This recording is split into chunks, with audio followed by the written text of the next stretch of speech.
নমস্কার। যুক্তি তর্ক সঙ্গে অর্কয় আপনাদের স্বাগত। আপনাদের সঙ্গে আমি অর্কপ্রভ সরকার। ভোটের পরে তৃণমূল কংগ্রেসের ভাঙন হতে পারে। কেন আমি এই সম্ভাবনার কথা বললাম? কারণগুলো বলবো। তার আগে দেখুন অরবিন্দ কেজরিওয়ালের আপের এক মন্ত্রী পদত্যাগ করেছেন, দলের সঙ্গে সম্পর্ক ছিন্ন করেছেন। আপের 10 জন রাজ্যসভার সদস্য আছে, তার মধ্যে 7 জন লাপাতা। আপের একমাত্র লোকসভা সদস্য বিজেপিতে যোগদান করেছেন। হরভজন সিং, যিনি আপের টিকিটে রাজ্যসভায় নির্বাচিত হয়েছেন, তিনি পরিষ্কার জানিয়ে দিয়েছেন যে এই মুহূর্তে আপের বিক্ষোভ কর্মসূচিতে তার পক্ষে থাকা সম্ভব নয়। রাঘব চাড্ডা চোখের অপারেশনের জন্য লন্ডনে আছেন। সাথী মালিওয়াল, তার বোন নাকি অসুস্থ, তিনি আমেরিকায় আছেন। আর বাকি 4 জনের কোনো খোঁজই পাওয়া যাচ্ছে না। কেজরিওয়াল ঘনিষ্ঠ আতিশি আশঙ্কা প্রকাশ করেছেন তিনি গ্রেপ্তার হতে পারেন। কেজরিওয়ালের ব্যক্তিগত সেক্রেটারিকে বরখাস্ত করা হয়েছে। এখন সুনিতা কেজরিওয়ালকে সামনে এনে অরবিন্দ কেজরিওয়াল দলের ভাঙন ঠেকাতে চাইছেন এবং বকলমে দিল্লির মুখ্যমন্ত্রিত্বটাকে ধরে রাখতে চাইছেন।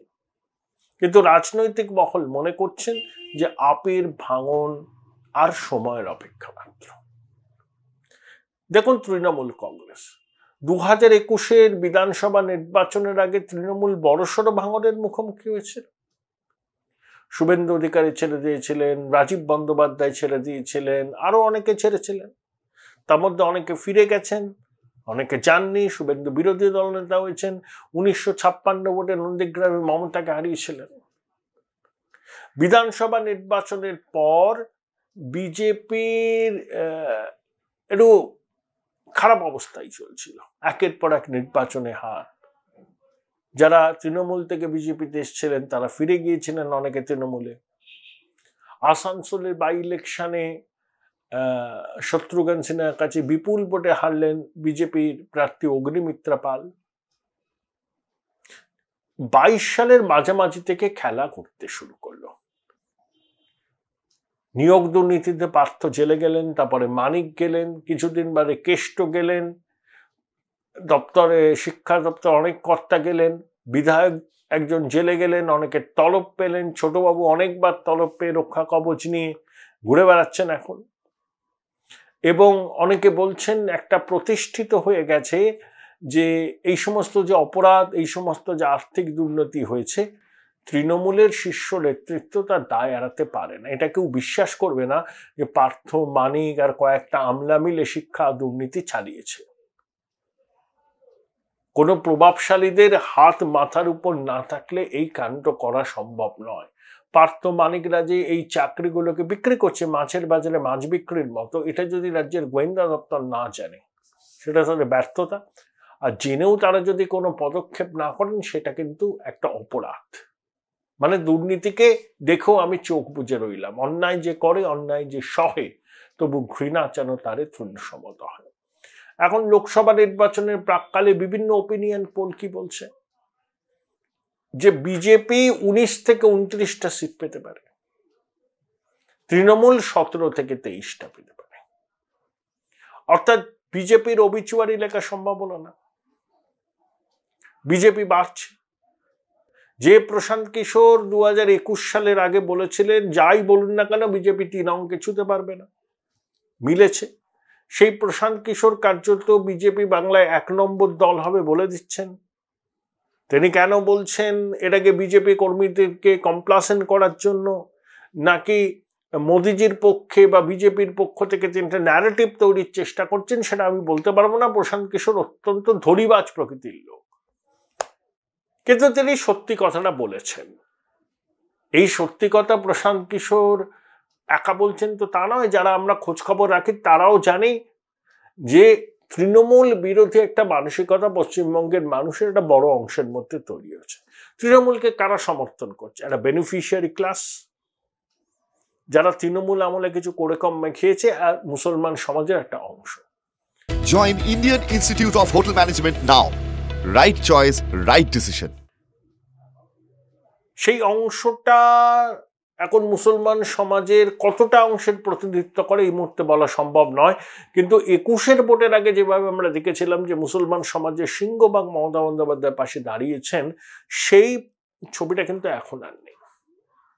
তাই মমতা বন্দ্যোপাধ্যায় কি পবিত্র ঈদের নমাজের দিনও ভোটের প্রচার করতে হয়? দুর্ভাগ্য আমাদের। খুশির ঈদেও ভোটের প্রচার করলেন, ভয় দেখালেন। মমতা বন্দ্যোপাধ্যায় জানেন যে বিজেপি যদি 22-23টা আসন পায় 2026 সাল পর্যন্ত এই সরকারকে তারা ক্ষমতায় থাকতে দেবে না। হ্যাঁ, হয়তো অপারেশন লোটাস চালু হবে। দেখুন, বিরোধী দলনেতার সঙ্গে তৃণমূলের অনেক নির্বাচিত জনপ্রতিনিধি যোগাযোগ রাখেন, নানাভাবে রাখেন। শুভেন্দু বলেছিলেন না, বিধানসভায় শাসক শিবির থেকে, ট্রেজারি বেঞ্চ থেকে অনেকে তাকে চোখের ইশারায় নানা রকম ইঙ্গিত দেন।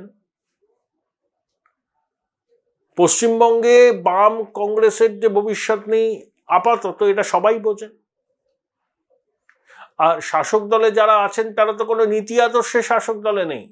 তারা যদি মনে করে তৃণমূলের নৌকা টলমল করছে, 1 সেকেন্ড সময় তারা দেবেন না সুইচ ওভার করতে। আমরা 21-এর আগে দেখিনি কিভাবে তারা সুইচ ওভার করেছিল।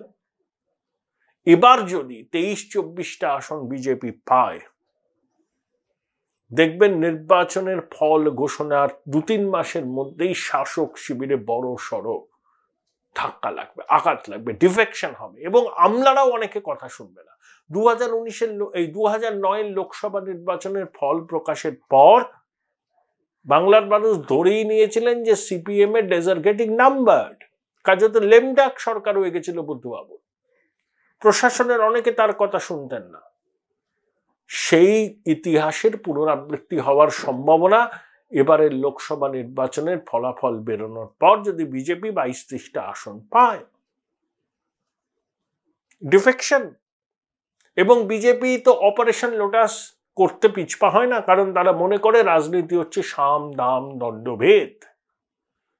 এ রাজ্যে ক্ষমতায় আসতে গেলে তৃণমূলকে ভাঙাতে হবে, কিন্তু বানের জলের মতো সবাইকে তারা নেবে না, বাদ বিচার করে নেবে। তাপস রায়ের মতো স্বচ্ছ ভাবমূর্তি নেতাকে বিজেপি নিয়েছে, কলকাতা উত্তর লোকসভা কেন্দ্রে তাকে টিকিট দিয়েছে, ওই আসনটিতে এবার বিজেপির সম্ভাবনা উজ্জ্বল। সেই রকম মানুষকেই তারা দেবে। এবং পশ্চিমবঙ্গের বিজেপির ফল 24-এ এখানে ভালো হলে পশ্চিমবঙ্গের মানুষও বুঝতে পারবেন যে বিজেপির ক্ষমতায় আসা সময়ের অপেক্ষা। প্রশাসন অনেকটা নিরপেক্ষ হয়ে যাবে, পুলিশ বিরোধী দলের কর্মী সমর্থকদের কথা শুনবে, এবং রাজনৈতিক দলের সদস্যরা, নির্বাচিত প্রতিনিধিরাও সিচুয়েশন অ্যাসেস করতে চেষ্টা করবেন। প্রয়োজনে আগে থেকে তারা বিজেপিতে চলে যাবে। ভাঙন হবেই, অবশ্যম্ভাবী। সেই ভাঙন তৃণমূল রুখতে পারবে না। লোকসভা নির্বাচনে বিজেপি একটা বেশি আসন পাক 2019-এর থেকে, তুর্কি নাচন তারা দেখাবে। কারণ এই সুযোগ বিজেপি আর পাবে না পশ্চিমবঙ্গে ক্ষমতা দখল করা। 21-এর বিজেপি আর 24-এর বিজেপির পার্থক্য আছে। 21-এর বিজেপি অনেকটা ইনএক্সপিরিয়েন্স ছিল, তারা ভেবেছিল পুরোটা হাওয়াতে হয়ে যাবে। এবার শুভেন্দু এসছেন, চেষ্টা করছেন সংগঠন মজবুত করা, সরকারের বিরুদ্ধে নানাবিধ দুর্নীতির অভিযোগ জনমানসে তার প্রতিফলন হয়েছে, এবং কেন্দ্রে তৃতীয়বারের জন্য মোদী সরকার যে আসছে সেটা মোটামুটি নিশ্চিত। পশ্চিমবঙ্গের মানুষের একটা বড় অংশ এবার কিন্তু ন্যাশনাল মেইনস্ট্রিমের সঙ্গে নিজেদের যুক্ত করতে চান, মানে ডাবল ইঞ্জিনের সঙ্গে। তাই 2026 সাল পর্যন্ত হয়তো অপেক্ষা করতে হবে না। যদি বিজেপি এখানে 2019-এর থেকে লোকসভা নির্বাচনের ফলাফল ভালো করে, হয়তো এবছরের শেষে বা 25-এর গোড়াতেই রাজ্যে বিধানসভার নির্বাচন হয়ে যেত।